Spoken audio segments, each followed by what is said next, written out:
Herzlich willkommen zu einer neuen Folge Viva la Movilusion. Mein Name ist Corby und mit dabei im virtuellen Studio heute der Kane. Servus. Der Mike. Habe die Ehre. Und eine Armee der Toten.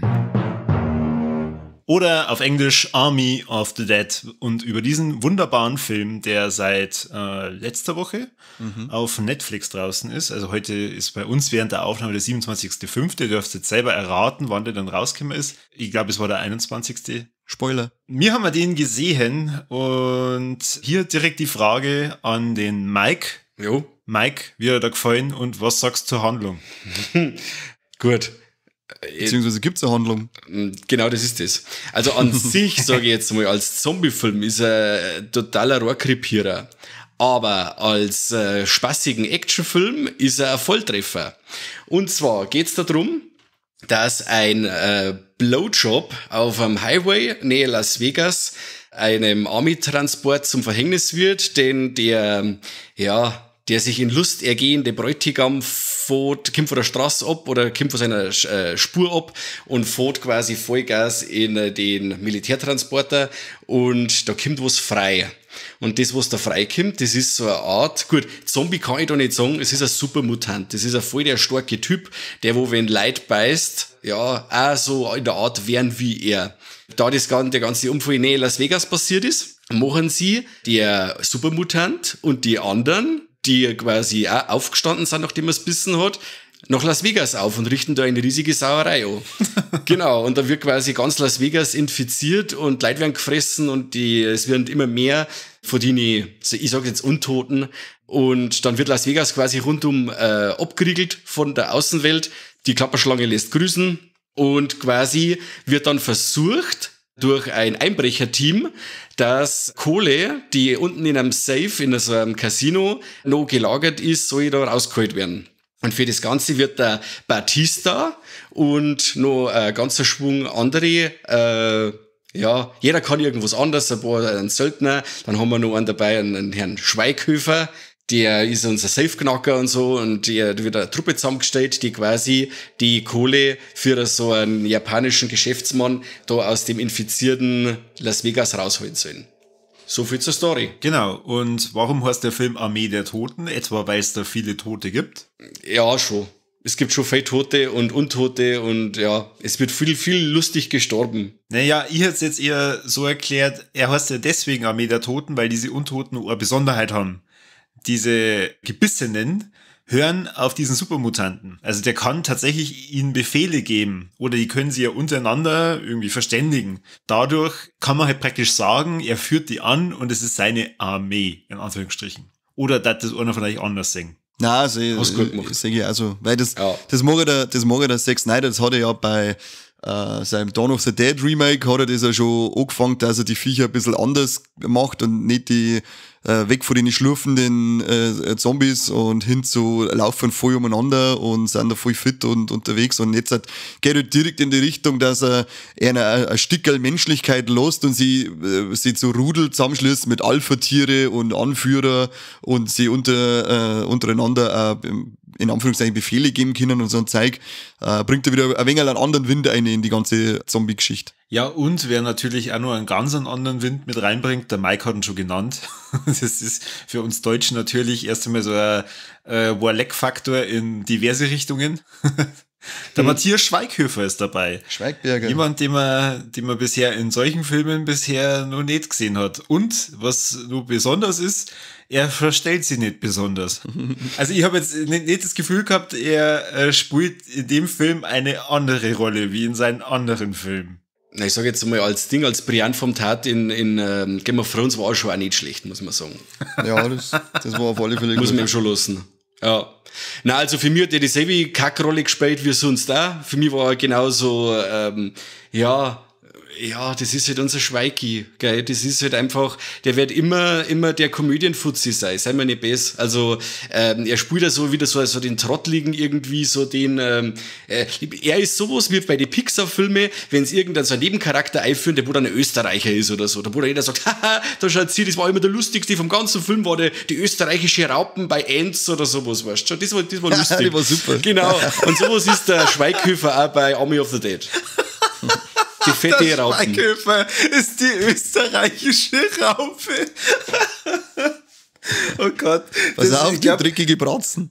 Genau. Also ich glaube, bei allen Kritiken im Internet gab es bisher noch nie so einen Vergleich für den Film. Also da haben wir, jeder, der gerade mithört, bitte verzeiht es eure Freund, wenn sie fragen, wie war die Evolution?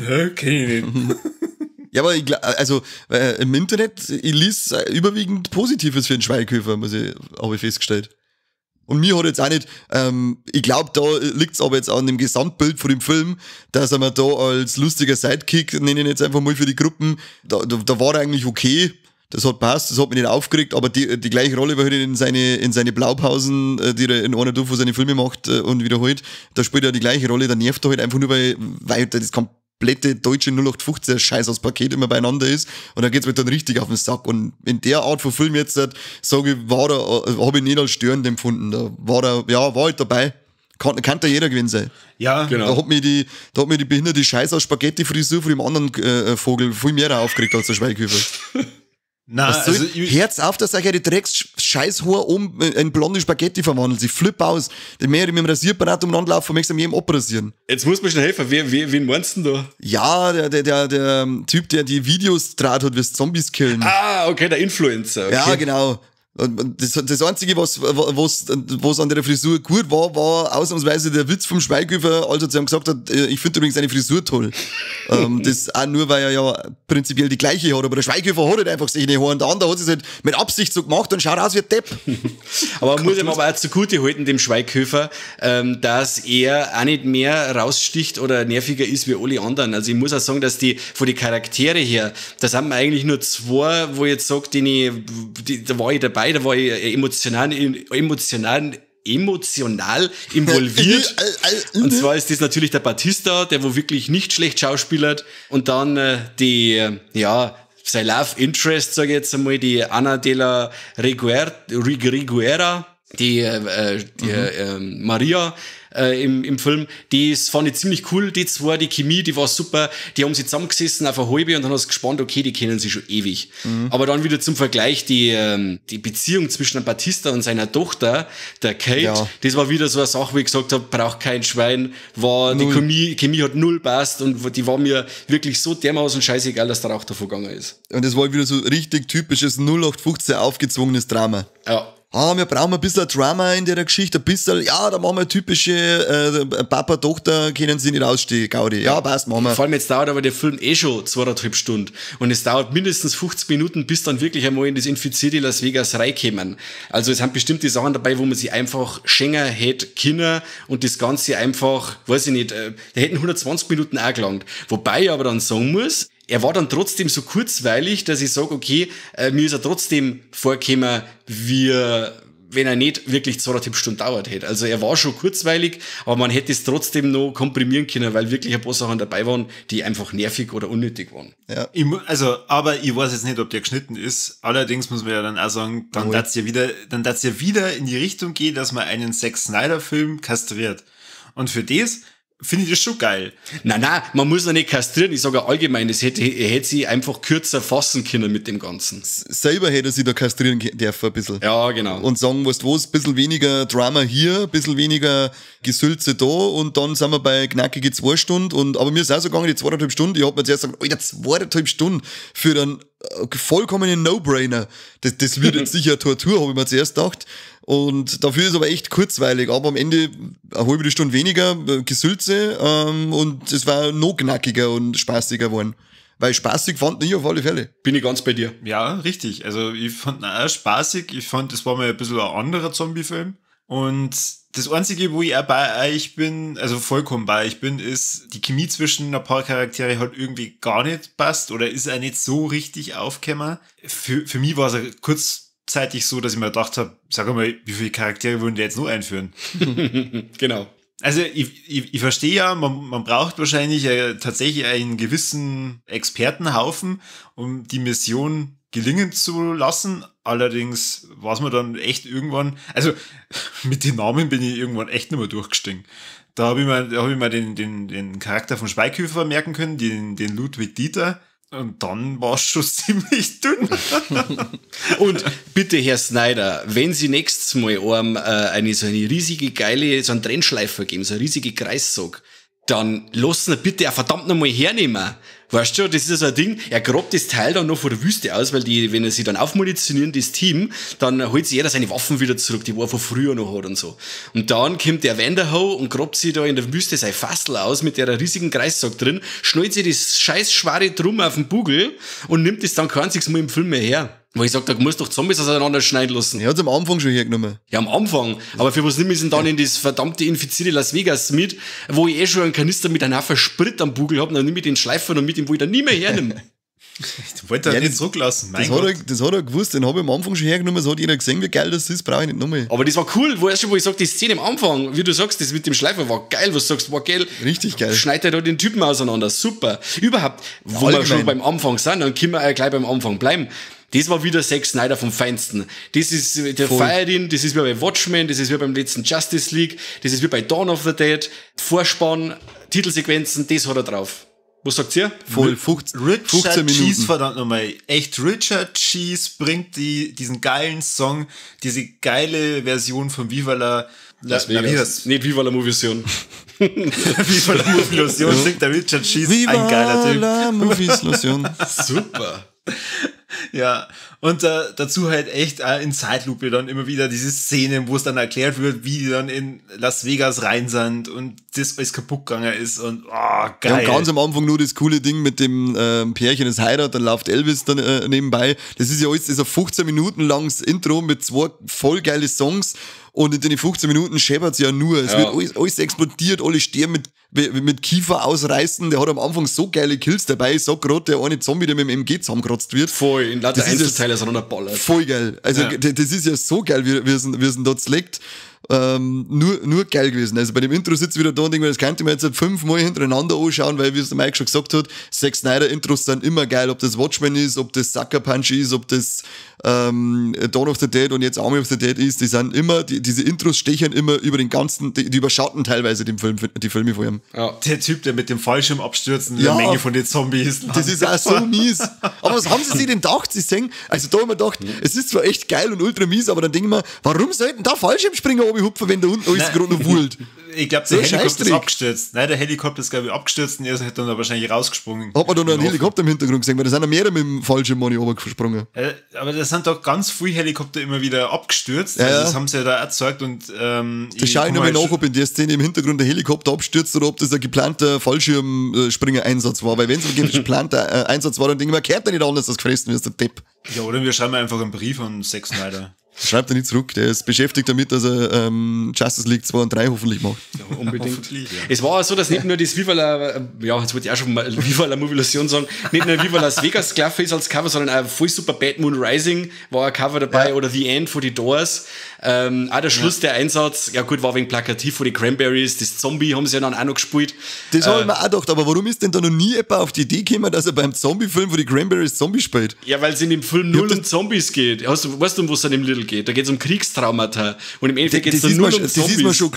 Das ist mir schon klar, dass es nicht um das geht, du Volldepp. Aber sie singt immer ja, Zombies und es ist einfach so naheliegend, dass man das in einem Zombie-Film einmal spielt, dass man das Little dann einfach läuft, einfach nur wegen dem Wort. Ja, wegen dem Wort. Du brunst du mal Geschweischel, du brunst du mal Wort. Also bitte. Was sagst du zu den Zombies? Was sagst du zu dem Tiger zum Beispiel? Ja, das geht zu weit, hat's geheißen. Ich hab mir gedacht, jetzt geht's los mit Asylum-Scheiße. Also da hab ich mir gedacht, wird die Kack-Zombie-Serie geheißen, helft's mir von Sci-Fi. Z-Nation? C-Nation? Es kann sein, das ist die Sci-Fi. Ja. Jeder weiß, auf Sci-Fi ist der Drecklaufer. Und da haben wir auch gedacht, da haben sie wirklich eine Serie alles reinputtert, von Aliens bis was weiß ich und infizierte Tiere. Und wir gedacht, oh nein, weißt du, jetzt ist ja wirklich der Film so absolut nicht bodenständig, aber jetzt bringen sie auch noch einen Tiger von Siegfried und Roy daher. Wobei der Tiger dann für einen von den geilsten Splatter-Szenen im ganzen Film sorgt. Und dann sage ich schon wieder, ja gut, dann habt's noch halt drin, den Gag los ich. Dann habt's noch halt drin. Ist in Ordnung. Und das ist echt, weil du sagst, das haben wir auch doch, weil lecker, wie der auseinanderbissen wird, ja. Aber der dachte, jetzt mag er wieder sauber draufhalten. Er ist allgemein, er ist echt ziemlich gnadenlos und hart, der Film, finde ich. Ja. Aber wisst ihr, wie der Tiger heißt? Ja, ich hab mir das Making-of noch angeschaut, aber gedacht, so heißt er, und dann war er wieder weg. Er heißt Valentine. Valentine, genau. Das ist ein putziger Name für einen Zombie-Tiger. Ja, auf jeden Fall. Für einen kopfzerbeißenden Zombie-Tiger ist Valentine ein süßer Name. Aber wie gesagt, ich darf die wirklich nur als Zombies betiteln, weil es halt einfach eher wie Mutanten sind. Die springen rum in der Gegend und wirklich nicht bloß wie beim Dawn of the Dead Remake das Laufen, sondern sie hupfen ja wirklich Vollgas umeinander. Also das ist schon fast, wie wenn sie Superkräfte hätten. Also ist es Army of the Dead, also sind es Zombies. Halt der ich werde mich jetzt in dem Fall total distanzieren von Zombies. An der Stelle. Ich werde mich von dir total distanzieren. Nein, Romero rotiert im Grab, sage ich. Romero rotiert im Grab. Ja. Du rotierst jetzt am Bultus Saudepp. Also, ich glaube auch, dass wahrscheinlich der erste Mutant oder Zombie. Null Mutant! Weniger Zombie ist, aber die anderen haben doch genau diese Charakteristiken, dass wenn es Bissen wären oder auch andere beißen, die Leute in Zombies verwandeln. Und das gibt's bei Mutanten da so nicht. Zombie-Mutanten. Ja, ich wisst auf alle Fälle, was ich meine. Also, das ist vor der Kein Mensch weiß, was du meinst. Jo, jetzt stell dich nicht so saudum an. Was ist denn los? Ja, alte Bärin. Keiner versteht, was du sagst. Ja. Blablabla. Nein, also, sie wollen uns. Was aber, wenn wir schon gerade bei den Zombie-Seppen sind, ist euch das aufgefallen, die Aufnahmen von oben, wenn es alle laufen, also da muss ich sagen, ich weiß auch nicht, da war wieder mal der Fallschirmcomputer. Das haben wir jetzt gedacht, warum schaut denn das jetzt gerade so kreislig aus? Ja, da haben wir gedacht, das haben sie über PlayStation 3 gerendert. Ja, genau. Weil das ganze zerstörte Las Vegas digital sau gut ausschaut, meiner Meinung nach. Voll. Es schaut alles eigentlich ziemlich geil aus und dann also die Splatter-Effekte mit CGI ergänzt, weil er macht ja immer so einen Mix draus aus Handgemachte und CGI. Ach das so, waren da Practical Effects auch dabei? War das eine Mischung? Jo, der hat ein bisschen umeinander gebaut. Zum Beispiel der Kopf ist, also gut, der Kopf ist die einzige komplette Puppen, aber die haben sie da gebaut als das Abschneiden, damit haben sie Puppen gebaut zum Abschneiden und so. Okay. Ich glaube sogar der Headshot am Schluss, meine, war auch wieder eine Mischung draus. Da bin ich mir jetzt nicht sicher, aber selbst hat er zum Beispiel im Dawn of the Dead Remake bei dem einen Typen, den seinen Kopf wegballern, wo sie die eine im Schrank versteckt hat. Der schaut ja auch voll computeranimiert aus, der Effekt, aber das ist eine Mischung aus einem Puppenkopf, der platzt mit CGI drin. Okay. Der macht dann irgendwie so eine Mischung und die finde ich beim Zack Snyder schaut das immer eigentlich ganz cool aus.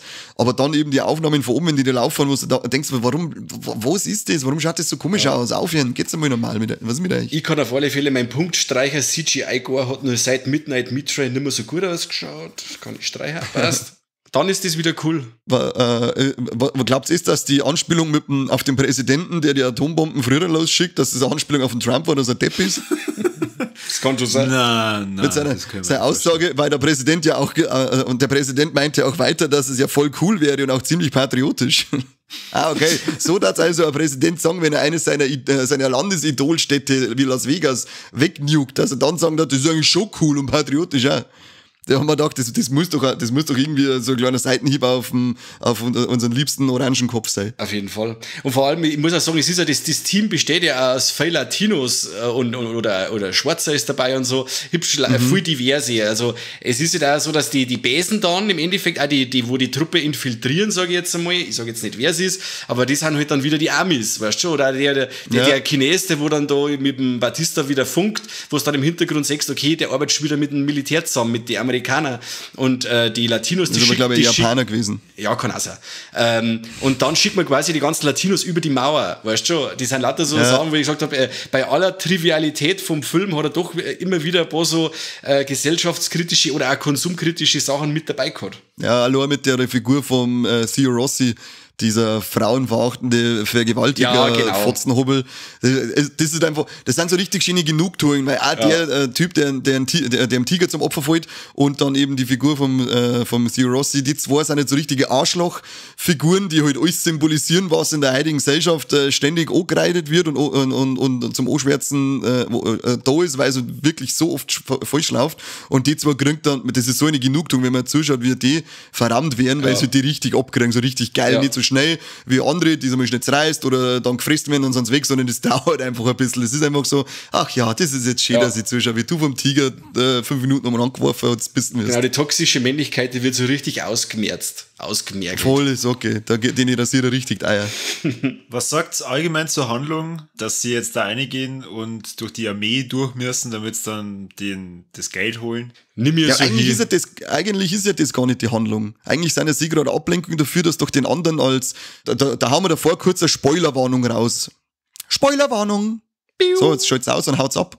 Weil das ist ja, zumindest ob sie so aufgenommen ist ja das eigentlich ein kleiner Twist in der Mitte drin. Es geht ja nie darum, das Geld aus dem scheiß Safe zu holen, sondern es geht ja darum, dass der andere, der Martin, für den Tanaka den Zombie-Kopf holt, damit sie das dann ans Militär verkaufen können, weil das ja wesentlich mehr bringt. Ich glaube, dass das ja eigentlich nur so verdeckte Tarnung für den Martin ist, dass der einen Schutz mehr oder weniger hat und dann nicht allein eine rumpeln muss, um diesen Zombie-Kopf dann rauszuholen. Deswegen sitzt ja bei dem Tanaka ja auch die Militärtypen da dabei. Die haben ja eher ein Versuchskaninchen oder eher einen Patient Null, haben sie ja verloren im Endeffekt. Ja, genau, weil ich habe nämlich auch im Internet gelesen, der dann gesagt hat, was ist denn das für ein Scheiß, für was brauche ich einen Panzerknacker, dass ich meinen eigenen Safe aufmache. Und da habe ich gedacht, ja, das ist halt einfach alles, wenn du dann anschaust, das ist einfach alles nur ein Schauspiel.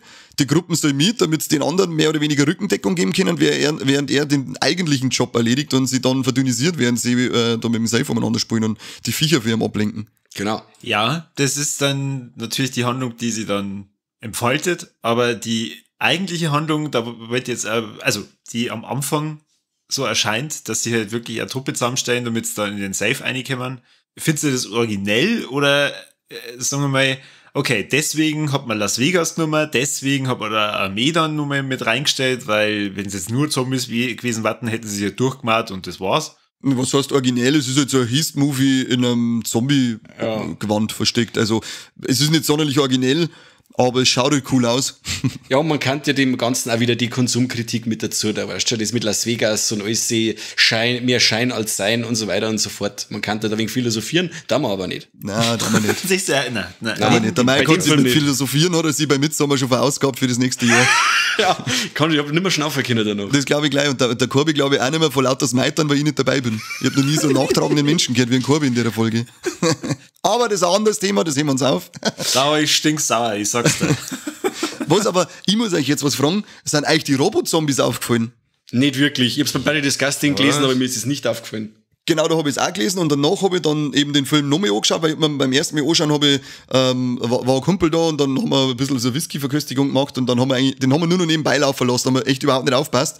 Dann habe ich das gelesen und dann schaue ich mir den an und bei der Stelle im Casino dann, wenn der Spaghetti-Frisuren-Sepp da vorläuft, dann rumpelt er ihm so oben ohne Zombie an und reißt ihm seinen Rucksack auf, was Geld davor spritzt, schießt und dem schießt er ins Gesicht und dann siehst du auf einmal, dass der so, unter der Haut anscheinend Eisen und blaue Augen hat. Also er schaut aus, als wäre da so ein Terminator-Kopf drunter. Keine Ahnung, aber man weiß nicht warum. Ist da was bei Bloody Disgusting dabei gestanden? Weil ich habe nämlich nur die Schlagzeile gelesen, aber ich hab's nicht gelesen. Ich hab bloß die Überschrift gelesen und mir gedacht, auwe, Zwick. Okay. Ja, stimmt, aber das ist mir aufgefallen, da waren ein paar Zombies, die dann so ganz auffällig blaue Augen gehabt haben. Das würde mich mal interessieren, was da wieder mit auf sich hat. Ja, oder haben wir nur bei den Spoiler, oder? Wir dürfen immer noch spoilern. Wir haben in der Mitte nicht schon die Spoilerwarnung eingehauen, jetzt dürfen wir voll ballern. Und jetzt werden gerade wieder alle, die wieder eingeschaltet haben, oh! Der Ober-Super-Zombie-Patient 0 schneidet ja dann seiner Angetrauten das Kind raus und das ist ja dann gestorben im Endeffekt, der Embryo, der leuchtet ja auch blau. Ja, ich weiß nicht, was da los ist.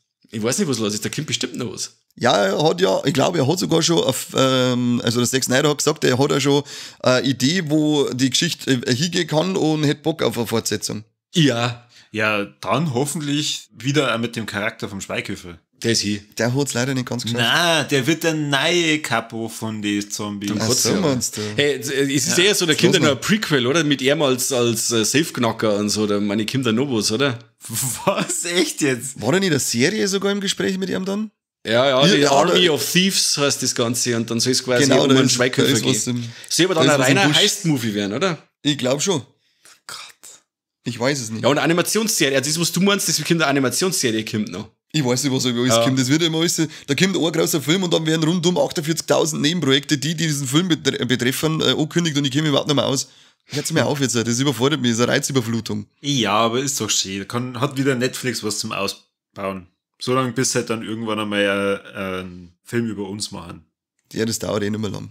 Stell dir mal das vor, 3 Stunden lang sieht man 3 Typen einfach immer noch vor dem PC sitzen und labern.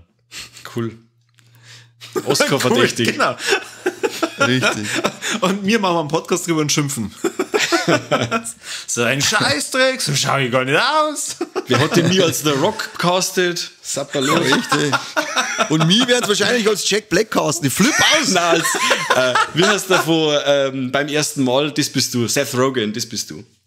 Das war ich gern, aber bei meinem Glück bin ich dann der scheiß verdammte Jack Black. Du bist der Jack Black und ich bin der Daniel Brühl. Ja, genau. Was ist davon? Und der Mike ist Melissa McCarthy. One Leg. Die passt aber irgendwie zu dir. Cool. Geht so. Was war denn das eigentlich für ein völlig verhuter Bitch-Move? Nochmal zurück auf die Thematik mit den Robot-Zombies bei der Szene.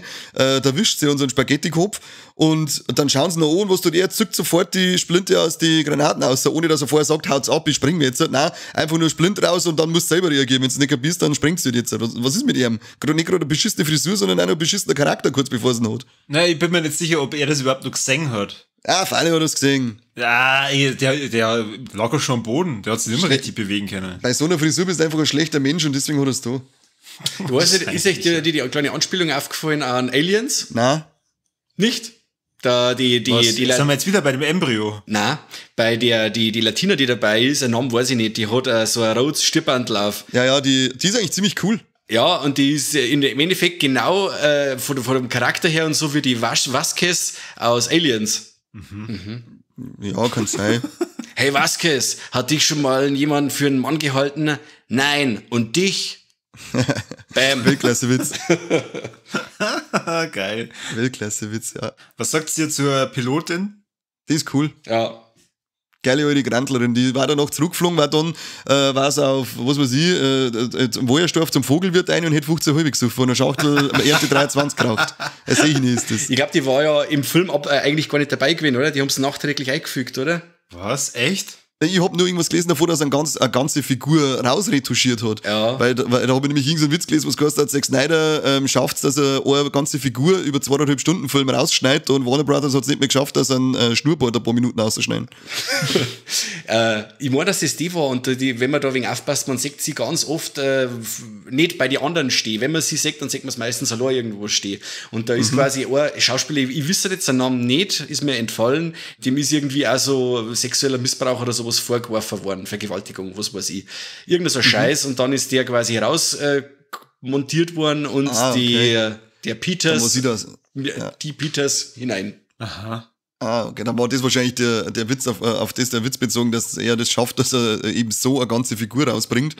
Und ja, Warner Brothers, Joss Whedon, Fegel, die schaffen es immer, dass einen Schnurrbart sauber wegretuschieren, die Idioten. Boah, aber das ist schon hart, oder? Wenn du da sagst, du arbeitest da an dem ganzen Film mit und am Ende wirst dann einfach komplett rausgeschnitten und durch eine ganz andere Figur, die gar nicht mitgespielt hat oder die dann für sich allein spielen muss, da wieder reinschneiden.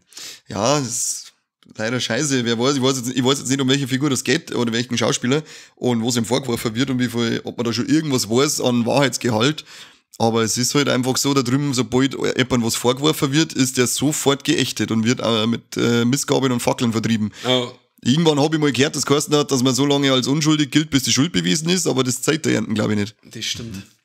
Krass. Das war ja ja gut, ist ein längeres Thema, das glaube ich, das lassen wir jetzt. Das gehört zu so einem spaßigen Film eigentlich jetzt nicht hier, nein, gell? Da waren wir jetzt dann gerade wieder. Dann sind wir wieder bei unseren Wolex vom vorletzten Mal und drin zwar die ganze Zeit. Jetzt weiß ich, habt ihr noch was zum Film? Nein, ich wollte nämlich gerade sagen, dann können wir eigentlich langsam mal zum Fazit gehen und da der Mike schon so seltsam nachfragt, da die sagen, der Mike hat irgendwas auf der Seele, was er uns sagen will. Also sag uns, was ist dein Fazit? Mein Fazit ist, ja, wie gesagt, wir haben am Anfang schon erwähnt, als Zombie-Film funktioniert er nicht, weil die ganzen Kreaturen mit einem Zombie einmal überhaupt gar nichts zum tun haben. Aber der Film ist wirklich extrem kurzweilig und das muss ich ihm absolut zugute halten, dass er die 2,5 Stunden mit seinem groben Umfug super umbringt. Ich bin super unterhalten, coole Action, die Effekte sind gut, was mir nicht gefallen hat. Und die komische Kameraspielerei mit der tiefen Unschärfe, dass quasi der Rand rundum oftmals so verschwommen war. Das habe ich einmal gesehen jetzt bei der Chilling Adventures of Sabrina. Die haben das auch inflationär eingesetzt, hat mich da auch schon irgendwie gestört und hätte ich jetzt bei dem Film auch nicht brauchen gebraucht. Das war so eine Spielerei, die hätte ich jetzt nicht haben müssen. Ich glaube, das ist so ein Netflix-Filter, den man dann drüberlegen darf, wenn man dafür was produziert. Das kann auch sein. Der ganze Film erinnert mich total an Doomsday vom Neil Marshall, der wo ähnlich abgedreht ist und wirklich auch mit den Genres spielt. Ich war total gut unterhalten. Sau cool fand ich, dass einmal ein Zombie, in Anführungszeichen, so viel Hirn hat, dass er sich eine Gesichtsmaske baut aus Eisen, da wo ihm quasi Kopfschüsse nichts machen können. Fand ich eine super coole Idee. Das war mir etwas, wo ich sage, es ist ja doch, in dem ganzen Hamburger, in dem Ausklutschen ist ja doch ganz schön was an Kreativität drin. Und was ich auch super geil fand, muss ich noch mit das, was der Corby gesagt hat, das mit dem Fallschirmspringen, fand ich mega. Das war wirklich, wo ich mir gedacht habe, wo man nur so fliegen sieht und dann sieht man die Zombies greifen dann schon, dann fliegt der Fallschirm über das Szenario und dann sieht man bloß das Blut spritzen, fand ich eine mega coole Idee. Ja, Wahnsinn. Der nächste bitte. Ja, Kani, leg los. Okay. Was hat mir besonders gut gefallen? Da muss ich einfach sagen, die ersten 15 Minuten von dem Film, das Intro, ist mein Highlight wieder mal, aber das darf ich wahrscheinlich bei fast in jedem Zack Snyder-Film immer wieder sagen, dass diese Intros, die so unglaublich stylisch und so unglaublich geil musikalisch unterlegt, immer wieder absoluter Kracher sind. Und was mir nicht so gefällt, ist, das ist jetzt irgendwie ist das so eine Unart von Filmen, sie laufen irgendwo hin, fuck, Alter, unser Hubschrauber ist nicht da. Und auf einmal kommt dann natürlich daher der Hubschrauber, wieder allen erwarten. Die Szene hat's da jetzt auch wieder gegeben und die hätte es halt einfach einmal nicht braucht. Warum lassen sie einfach gleich da umstehen? Das bringt keinen Funken mehr Spannung ein in die ganze Situation, sondern es ist einfach nur brunstdumm, weil ein Hubschrauber ist so laut, dass das nicht aus ist. Der ist, was weiß ich, vergleichbar war wahrscheinlich ich noch 2 Tage Bier, saufen auf dem Klo am Sonntag, damit ihr mal einen Lautstärkenvergleich habt. Und dann, da die das nicht hören, dass der da irgendwo ist und ums Eckerl umeinander schwirrt oder wie, so ein Scheißtrick. Werde ich nie verstehen, was es mit dieser Scheißszene auf sich hat, warum es die in so viele Filme braucht. Warum meinen die Leute, dass das irgendwas spannender macht? Das ist einfach nur behindert. Ei. Check ich nicht. Ei. Das war's. Meishi. Gut, dann für mich das absolute Highlight ist der Score von dem Film. Ich liebe ihn. Und Richard Cheese, das ist, habe ich schon bei Dawn of the Dead geliebt und in diesem Film gerade noch fürs Intro. Cool. Und ja, vorhin habt ihr das ja eh auch schon gesagt, Cranberries mit Zombie oder auch der Elvis ist dabei und das ist einfach, finde ich cool, hat den Film für mich schon mal auf eine sehr hohe Ebene gehoben. Hat er gut gemacht, der Mr. Snyder. Was mir nicht gefällt, dieser Scheißtrick von seiner Tochter, sie muss jetzt da nur irgendjemanden holen, wo man nicht genau weiß, ob die nur leben. Also denke ich mir, woher will die das dann überhaupt wissen, dass die tatsächlich nur leben? Und sie weiß, ja, okay, da kommt eine Atombombe, aber so what? Ich suche da trotzdem nur mal weiter. Und dann, was? Was hast du jetzt da geschrieben? Soundtrack, nicht das Score. Ich wollte auch nichts sagen, das hätte einfach nur danach aufhören sollen, aber es passt schon. Also mir ich wollte jetzt nichts sagen. Jetzt bin ich komplett raus. Entschuldigung, seine blöde Tochter. Sucht dann die eine Tussi da von der Grenze, ja. von dem Wall. Und dadurch sterben halt dann einfach alle, bis auf einer. Und der war nicht beim Hubschrauber. Das fand ich einfach scheiße. Das stimmt, ja. Völlig unnötig, die Kuh.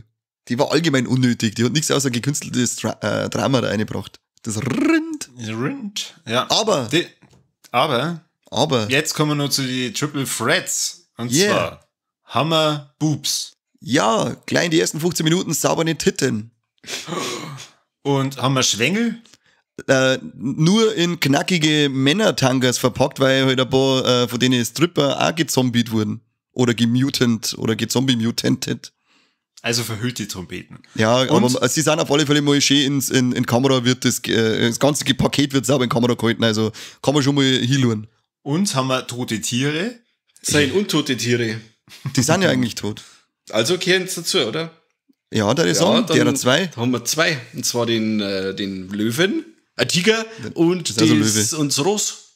Als Pferdl, Schlachtross. Ah ja, stimmt, das gibt's ja auch noch. Ja, voll wie bei den Nacht der reitenden Leichen, Alter. Alter, wir haben alle 3 Ts wieder mit Fett am Start, richtig voll, geil. Der Film, der liefert ab wie Sau. Aber richtig, also ich sag für dann 2,5 Stunden Bierabend eine damit. Ja, 2 Daumen hoch. Ja. Wer sein Hirn bei Filmen gern hernimmt, der soll etwas anderes schauen.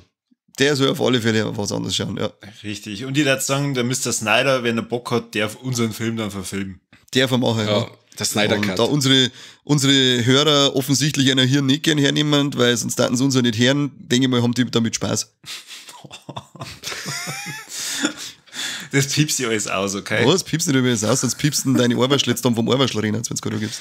Wie? Sag lieber, was unsere lieben Hörer zu tun haben. Ja, was habt ihr zu tun? Ist liked uns und abonniert uns, wo es noch gerade kennt, überall auf die Glocken drücken und kommentiert uns und ja, findet uns halt einfach geil, wie immer, wie es schon seit dem Jahr bald nicht. Positive iTunes-Rezessionen sind groovy. iTunes, ja. iTunes-Rezessionen. Bitte einmal rezessieren, bitte. Genau, schreibt's auf die ganzen Filmforen, wo es unterwegs seid, ihr kennt sich gar nicht aus, wie von einer Illusion, das sind die geilsten. Ja, die haben gesagt, das ist der Title Shit und so schaut's aus. Viel besser haben die das gesagt, als wir ihr, die wo alles falsch sagen. Ja, und dann würde ich sagen, ihr dürft beim nächsten Mal wieder zuhören, wenn es heißt, beim besten Podcast der Welt.